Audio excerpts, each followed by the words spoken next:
During the Winter War, a Finnish farmer named Simo Hayha turned a frozen wilderness into his hunting ground. Over roughly 3 months of combat, he eliminated over 200 confirmed targets, a pace that averaged multiple kills per day when conditions allowed.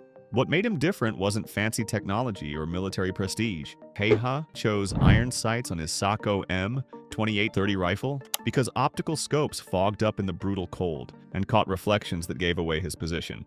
In temperatures plunging to -40°C, he relied on pure skill and discipline instead of gadgets. His camouflage strategy was absurdly simple. He buried himself in snow and stayed motionless for hours, sometimes entire days.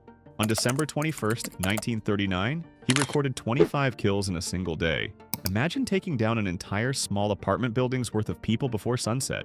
He read wind and temperature shifts like a musician reads sheet music, all without optics or electronic aids. Every movement calculated, every shot placed with intention born from years of hunting reindeer across Finnish forests. The Red Army eventually figured out his general location and bombarded the sector with artillery, which is basically how 20th century militaries said, "We're genuinely concerned about one guy." On March 6, 1940, an explosive round tore into Häyhä's face. He fell unconscious into the snow. 7 days later, he woke up. That same day, peace was declared. He survived not through luck, but through sheer physical resilience, a testament to his body's refusal to quit even when everything seemed hopeless. After the war, Finland promoted him to officer rank and awarded him medals. They even presented him with a ceremonial rifle as thanks for his service. Häyhä became the deadliest sniper of the Winter War, yet his legacy teaches something uncomfortable. Precision, patience, and fundamental understanding of your environment beat sophisticated technology every single time. When Vasily Zaytsev arrived at Stalingrad in late 1942, the city had already been reduced to a graveyard of concrete and steel. He didn't invent urban sniping, but he weaponized it. His documented tally reached approximately 225 kills between October and December alone, though his full wartime count climbed higher, making him not just a shooter but an architect of a completely different combat philosophy. Unlike Häyhä's frozen solitude, Zaytsev operated in the skeleton of a dead city where every wall was a vantage point and every shadow held tactical advantage. He developed what became known as the Sixes system, 2 snipers working in tandem with a spotter, creating overlapping fields of fire across the rubble landscape. Think of it like a chess match where you control 2 board positions simultaneously, forcing your opponent to choose which threat to address first. The German defenders had no good answer. This tactic proved so effective that the Red Army adopted it as standard doctrine, multiplying Zaytsev's impact across the entire front. One man's innovation scaled into thousands of trained snipers, each replicating his methods. Inside the shattered factory zones, Zaytsev turned glass shards and debris into acoustic tools, using reflected sound to mask his position while zeroing in on German observation posts. His Mosin Nagant rifle came fitted with a PU scope, a significant advantage over Häyhä's iron sights. Yet this technology meant nothing without understanding urban geometry. He rewrote range cards designed for open fields into 3-dimensional puzzles tailored to concrete corridors and multi-story ruins. An eye injury sidelined him temporarily in January 1943. Soviet ophthalmologist Vladimir Filatov patched him up, and Zaytsev returned to the fight, eventually finishing the war as a captain. He earned the Hero of the Soviet Union and the Order of Lenin, cementing his place in global military mythology. The infamous duel with German sniper Major König remains disputed by historians. Archival evidence suggests it's more propaganda legend than documented fact, yet Zaytsev's actual contribution to Soviet tactics and sniper culture shaped the Red Army for decades afterward. Lyudmila Pavlichenko broke records before the war even noticed she existed. Fighting across Odessa and Sevastopol, she accumulated 309 confirmed kills, a number that still stands as the highest verified count for any female sniper in history. She wasn't a symbolic figure pressed into service for propaganda. Her actual performance exceeded whatever mythology surrounded her. The difference between her and Zaytsev wasn't philosophy or doctrine, it was pure elimination economy. She hunted enemy snipers with methodical efficiency, using her Mosin Nagant and PU scope like a surgeon wielding precision instruments rather than a warrior swinging a blade. Her strength laid in partnerships. A reliable spotter was her force multiplier, someone who read terrain and enemy movement patterns while she calculated wind and distance. They studied urban topography like cartographers, identifying blind spots and kill zones within Sevastopol's fractured streets. She'd position herself on transit routes where German movements became predictable, then wait with the patience of someone who understood that one perfectly placed shot mattered infinitely more than a spray of mediocre attempts. This wasn't aggression. It was chess at rifle range. In 1942, a mortar round caught her during combat operations. The injuries were severe enough to end her frontline career. Rather than fade into obscurity, she transitioned into training and advocacy roles, multiplying her impact through instruction the way Zaytsev had, though through different channels. That same year, the Soviet Union sent her on a tour across the United States and United Kingdom. She met Eleanor Roosevelt, addressed Congress, and became a living symbol of women combatants and the urgent need for an Allied offensive in Europe. She moved between superpowers as a spokesperson, cementing a legacy that transcended battlefield tallies. The Soviets absolutely leveraged her internationally, yet the National World War II Museum confirms her 309 figure across multiple government and museum archives. Not inflated wartime propaganda, but authenticated record. She finished the war decorated as a hero of the Soviet Union, then spent decades as a researcher with the Soviet Navy General Staff. Her name outlived the conflict itself, appearing in songs, memoirs, and exhibitions across continents. She transformed from a soldier into a historical figure while still alive. Carlos Hathcock earned the call sign White Feather, not because the Marines were poetic, but because he left literal white feathers in his hat as calling cards. The USMC verified 93 kills under the rigorous documentation standards, a relatively conservative number compared to Soviet-era reporting, yet Hathcock's actual field engagements almost certainly climbed higher. What separated him from his predecessors wasn't body count inflation or tactical innovation. Hathcock embodied a completely different breed of sniper, the engineer of opportunity who bent extreme range physics into a weapon. His most infamous shot shattered conventional understanding of what a rifle could accomplish. Using a scoped M2.50 BMG, essentially a handheld anti-material gun, he eliminated a target at approximately 2,500 yards. That's roughly the distance between the pitcher's mound at Yankee Stadium and the upper deck bleachers, times 3. No scope was built for that range. No ballistic chart existed for those conditions. He calculated wind drift, bullet drop, and target compensation through sheer experimentation and applied physics, turning a makeshift setup into history's longest verified rifle kill of the Vietnam era. The technology mattered less than the intellect behind the trigger. His signature performance exemplified his philosophy, a multi-day belly crawl to position on a Viet Cong general. Hours compressed into days, days into a single moment of certainty. Every movement calculated to avoid detection, every breath synchronized with ambient noise. This wasn't volume, it was architecture. He engineered singular, perfect windows of fire rather than maintaining suppressive presence. His Winchester Model 70 and later the M40 in 7.62 NATO became extensions of patience rather than instruments of aggression. The famed through-the-scope shot, allegedly firing a bullet through an enemy sniper's rifle scope, remains a contested legend without corroborating primary sources. Hathcock's documented accomplishments need no embellishment. After Vietnam, he returned home wounded, decorated with a Silver Star and Purple Heart, and fundamentally reshaped Marine Corps sniper doctrine through the Scout Sniper School. His legacy transformed American sniping from reactive marksmanship into a deliberate, engineered discipline. The institutional knowledge he imparted outlasted his service by decades. The U.S. Navy officially recorded 160 confirmed kills, credited to Chris Kyle across 4 separate Iraq deployments. His memoir claims significantly higher numbers, but the Navy's documentation sets the credible baseline. Kyle wasn't hunting from remote hillsides or conducting days-long stalks through ruins. His work centered on protecting Marines, soldiers, and civilians in the urban chaos of Fallujah and Ramadi, essentially acting as a rooftop guardian angel who neutralized threats before they materialized. This was reactive overwatch, not proactive hunting. Every shot served a defensive purpose, whether breaking up insurgent movements or dismantling counter-sniper positions that threatened convoy routes. His platform selection reflected mission fluidity. Kyle rotated between semi-automatic 7.62 NATO rifles for rapid target engagement and dedicated bolt-action systems depending on operational requirements. Rules of engagement demanded absolute trigger discipline. The difference between a justified kill and a war crime hung on split-second identification and legal authority to fire. His effectiveness wasn't measured in individual exploits, but in systematic threat elimination across populated sectors where civilians and combatants occupied the same streets. Kyle's post-military life diverged sharply from his predecessors. He survived the war but fell in 2013 in Texas, killed by a fellow veteran he was attempting to help. His death spawned a media machine that his actual service never controlled. The 2014 film American Sniper transformed his story into cultural mythology, amplifying his legend in ways that blurred confirmed achievements with Hollywood narrative. The Navy corrected his official decorations in 2016 to 1 Silver Star and 4 Bronze Stars, used these figures, not inflated media claims. He helped popularize modern urban sniping techniques in public consciousness, yet his real contribution laid in institutional knowledge transfer to the next generation of SEALs rather than any revolutionary tactical doctrine. Keep confirmed and claimed tallies separate on screen to maintain credibility.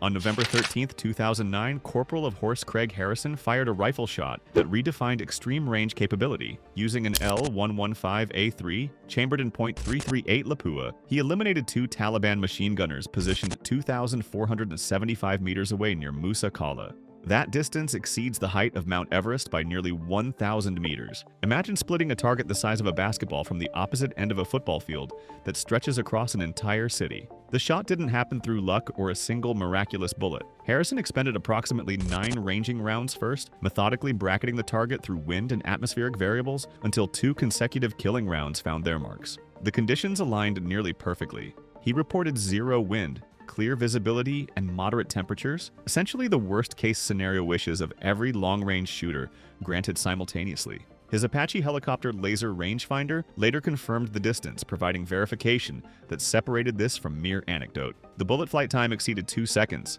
meaning Harrison had to predict where the target would be long after his finger left the trigger. His body became an instrument of ballistic geometry, holding a precise vertical and horizontal position despite the rifle's recoil impulse and the multi-second wait before impact. Harrison belonged to the household cavalry and brought combat experience from Iraq and the Balkans into this single moment. He later authored The Longest Kill, translating that 2009 engagement into public understanding of .338 Lapua employment at extreme distance. His achievement codified operational protocols for the UK military, standardizing ELR tactics under real-world constraints rather than theoretical range conditions. The shot forced military planners to rethink engagement doctrine and ammunition selection across NATO forces. Unlike Hathcock's improvised approach or Kyle's urban doctrine, Harrison's contribution was definitively ballistic, proving that with proper ammunition, range-finding technology, and environmental knowledge, physics itself became the limiting factor, not human capability.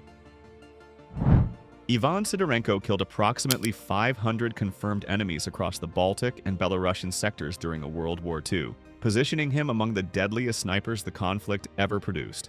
That number alone would secure historical recognition, yet his true impact multiplied far beyond his individual trigger pulls. He trained between 200 and 250 snipers and didn't teach them basic and generic indiscriminate spray and pray tactics. Sidorenko specifically targeted officers, observers, and machine gun crews, the nervous system of enemy units. Remove the command structure and communication nodes, and an entire formation collapses into confused paralysis.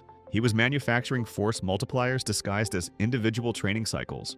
Working across frozen landscapes and shattered urban terrain with his Mosin Nagant and PU scope, Sidorenko became such a threat that the German army fielded dedicated counter-sniper units specifically tasked with eliminating him and his students. That's institutional recognition of danger. When an enemy commits resources exclusively to neutralizing one person and their network, you've transcended ordinary combat. During a 1944 mission in Estonia, a wound pulled him from frontline duty. Rather than waste his expertise, Soviet command transitioned him into full-time instruction, acknowledging that his teaching capacity outweighed his remaining operational value. The Soviets decorated him as a hero of the Soviet Union on June 4, 1944, and he finished the war holding the rank of major. In one documented trainee mission, Sidorenko was credited with destroying a tank and agricultural tractors using incendiary ammunition, a striking reminder that sniping encompasses more than human targets when operational needs demand creativity. After demobilization, he worked civilian jobs in the Urals and Caucasus regions, fading into the anonymous post-war landscape that consumed most Soviet veterans. His legacy wasn't monumental like Zaytsev's doctrine or Pavlichenko's international profile. Instead, Sidorenko represents the quiet, multiplicative power of knowledge transfer. 200 trained shooters scattered across multiple fronts, each carrying his methods forward, creating ripple effects he'd never personally witness or receive credit for. Bert Waldron compressed a lifetime sniper career into 8 months.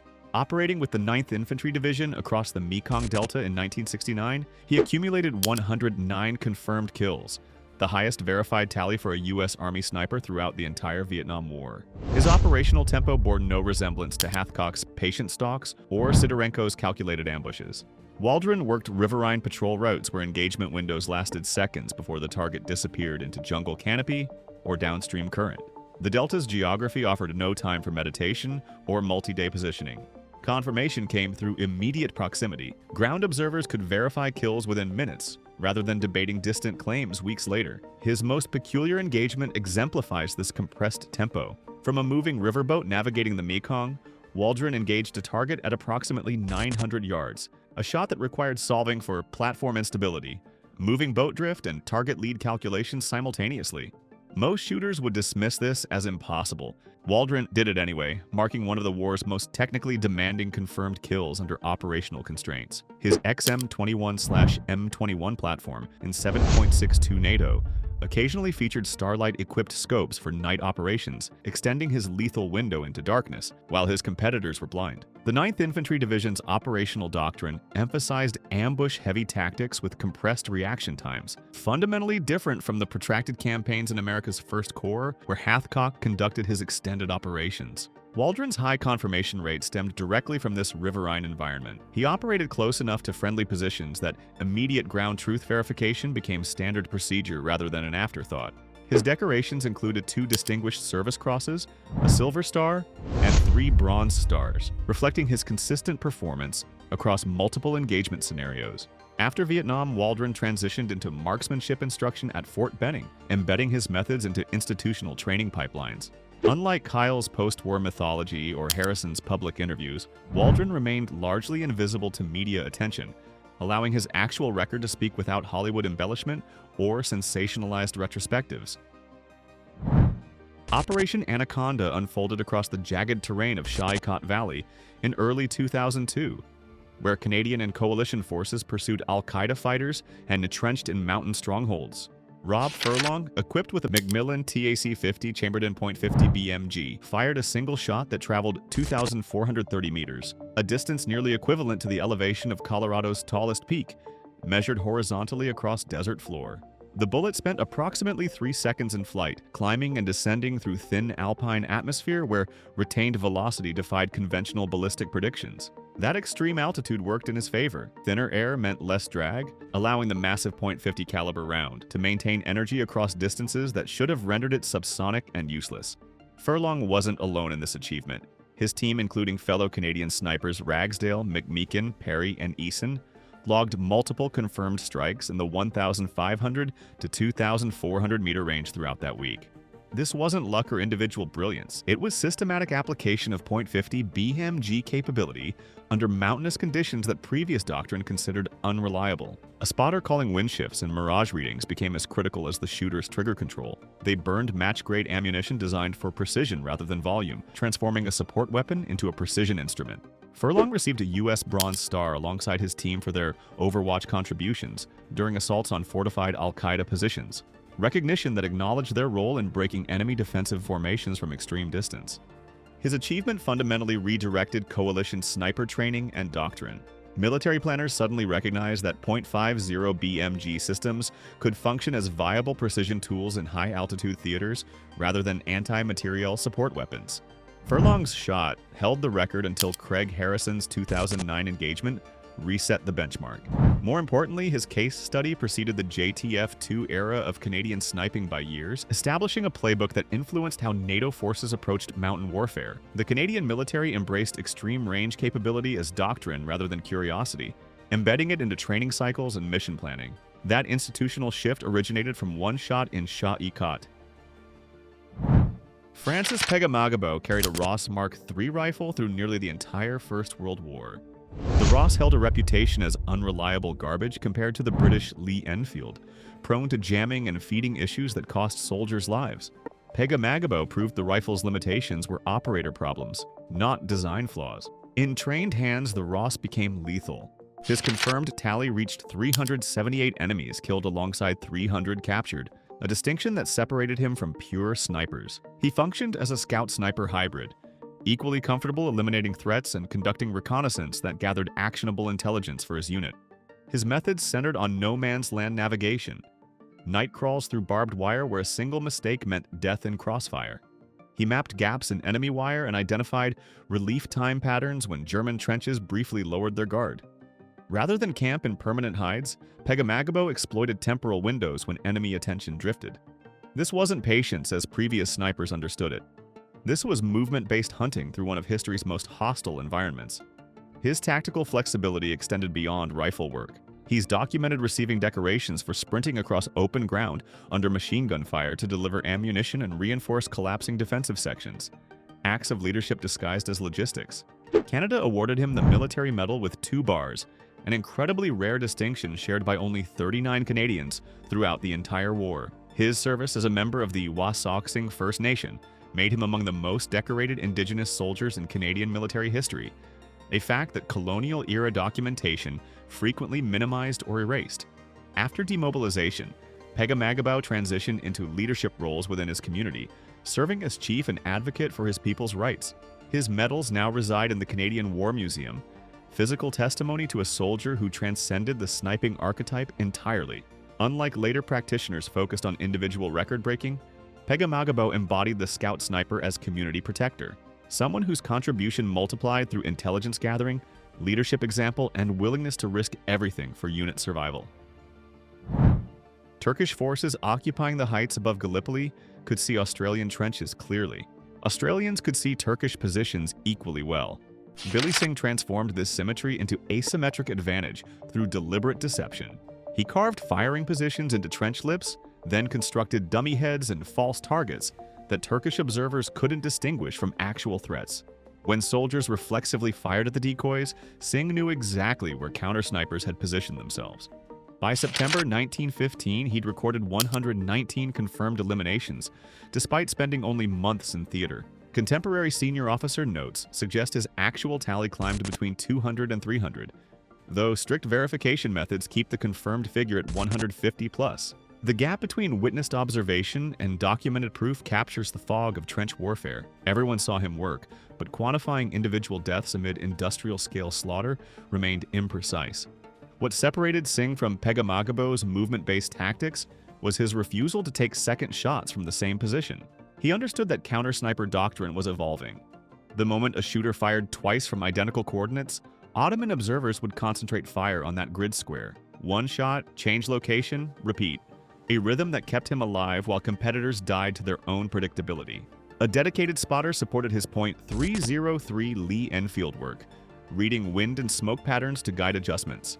Turkish commanders grew so aware of his presence that they altered troop rotation schedules and exposure habits, evidence that one person's lethality can reshape enemy doctrine without firing a single additional round. The legend of Abdul, a Turkish counter-sniper, allegedly pursuing Singh throughout the campaign, persists in popular history, though verification remains elusive.